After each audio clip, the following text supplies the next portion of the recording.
Bonjour Elisabeth Dancet. Bonjour. Vous êtes l'auteur d'un guide pratique publié aux éditions INSEP intitulé « Développer le leadership ». En effet, Pourquoi vous êtes-vous intéressé au leadership ?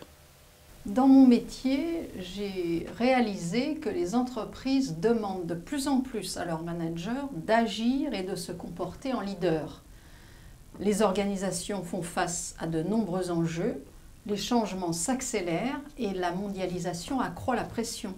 Les prix et l'organisation a besoin que les managers s'engagent et mobilisent leurs équipes à tous les niveaux de la hiérarchie pour mettre en œuvre la stratégie.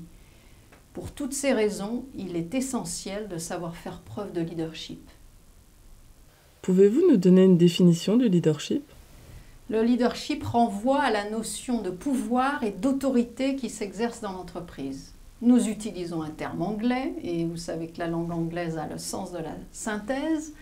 Le leadership englobe à la fois la position du leader, la qualité de leadership et aussi l'action de diriger. Donc le leadership est une notion complexe qui englobe à la fois du savoir-être, du savoir-faire et des modalités d'action. Du savoir-être, c'est-à-dire des qualités d'engagement, s'engager et engager les autres. Du savoir-faire, c'est-à-dire la capacité à agir, à influencer et à entraîner les autres. Et des modalités d'action pour faire face et arriver à un résultat donné. Existe-t-il différentes approches du leadership ?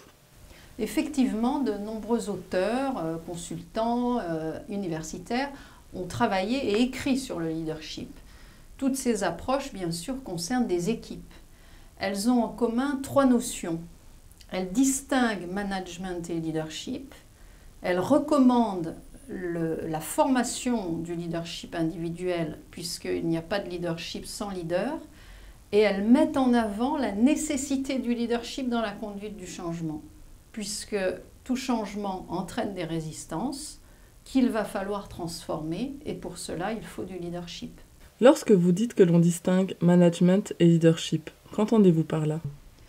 Management et leadership sont indissociables et complémentaires pour arriver à un résultat. Je dirais que le manager gère l'activité et le leader conduit le changement. Concrètement, comment se traduisent ces différences ? Le manager fixe les objectifs, il mesure et contrôle la performance et il anime son équipe, bien sûr.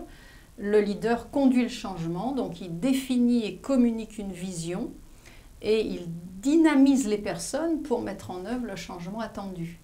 Autrement dit, on peut être un bon manager et devoir développer ses capacités de leadership, ou être un bon leader et devoir renforcer ses capacités managériales.